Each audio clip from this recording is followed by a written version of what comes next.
भूतिया हवेली का रहस्य। रवि, सौरभ और नीना, तीन पक्के दोस्त, हमेशा रोमांचक जगहों की खोज में लगे रहते थे। एक दिन उनके गांव के पास स्थित एक पुरानी हवेली की चर्चा छिड़ी। गांव के बुजुर्गों का कहना था कि वह हवेली भूतिया है, वहां जाने वाला कोई लौटकर नहीं आता। रवि को इन बातों पर यकीन नहीं था।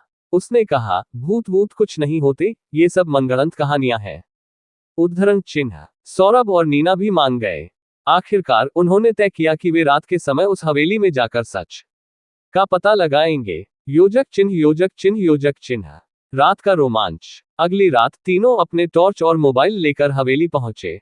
हवेली जर्जर हो चुकी थी, दरवाजे टेढ़े मेढ़े लटक रहे थे और दीवारों पर घास उगाई थी। हवेली के अंदर घुसते ही एक अजीब सी ठंडक महसूस हुई। अचानक हवा में एक अजीब सी फुसफुसाहट गूंज उठी। भाग जाओ, नहीं तो तुम भी फंस जाओगे। नीना का चेहरा सफेद पड़ गया। ये किसकी आवाज थी? उसने घबराकर पूछा। रवि ने हंसते हुए कहा, कोई आवाज नहीं थी, ये सिर्फ हवा थी। लेकिन तभी एक दरवाजा अचानक तेज आवाज के साथ खुद ब खुद बंद हो गया। तीनों चौंक गए। सौरभ ने दरवाजा खोलने की कोशिश की, लेकिन वह जैसे किसी अदृश्य शक्ति से बंद हो चुका था। योजक चिन्ह, योजक चिन्ह, योजक चिन्ह। रहस्यमयी परछाई। अब तीनों को डर लगने लगा। उन्होंने वापस लौटने का फैसला किया, लेकिन तभी नीना ने देखा कि एक लंबी परछाई धीरे धीरे सीढ़ियों से उतर रही थी। उसकी आंखें चमक रही थीं और उसके पैरों की कोई आवाज नहीं थी। कौन है वहां? रवि ने हिम्मत जुटाकर पूछा। परछाई कुछ नहीं बोली, लेकिन उसने धीरे धीरे उनकी तरफ बढ़ना शुरू कर दिया। सौरभ ने टॉर्च उस पर डाली, लेकिन वहां कुछ भी नहीं था। फिर भी उनकी आंखों के सामने वह परछाई धीरे धीरे आगे बढ़ रही थी।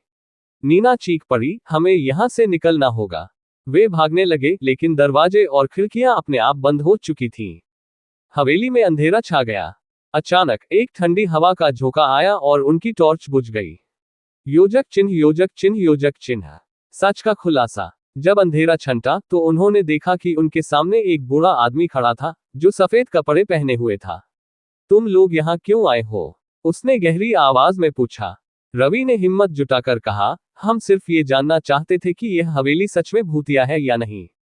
बूढ़े आदमी ने एक लंबी सांस ली और कहा, मैं कोई भूत नहीं हूं। मैं इस हवेली का पुराना नौकर हूं। कई साल पहले यहाँ के राजा और उनका पूरा परिवार एक हादसे में मारा गया था। उसके बाद लोगों ने यह अफवाह फैला दी कि यह जगह भूतिया है। लेकिन असल में मैं यहाँ उनकी यादों को संजोए रखता हूँ। ये सुनकर तीनों ने राहत की सांस ली। परछाई का रहस्य भी खुल गया। वह सिर्फ उनकी ही परछाई थी, जो टॉर्च की रोशनी से डरावनी लग रही थी। योजक चिन्ह, योजक चिन्ह, योजक चिन्ह। सबक और विदाई। बूढ़े आदमी ने उन्हें समझाया कि डर सिर्फ मन का वहम होता है। हवेली को भूतिया मानकर लोग इसे छोड़ चुके थे, लेकिन सच ये था कि वहां कुछ भी डरावना नहीं था। तीनों ने उस बूढ़े आदमी का धन्यवाद किया और गांव लौट आए। अगले दिन उन्होंने गांव वालों को सारी सच्चाई बताई। धीरे धीरे लोगों का डर खत्म हो गया और हवेली को फिर से रहने लायक बनाया गया। शिक्षा। डर और अंधविश्वास अक्सर हमारी कल्पना से पैदा होते हैं। सच्चाई को परखने के लिए हिम्मत और तर्क जरूरी है।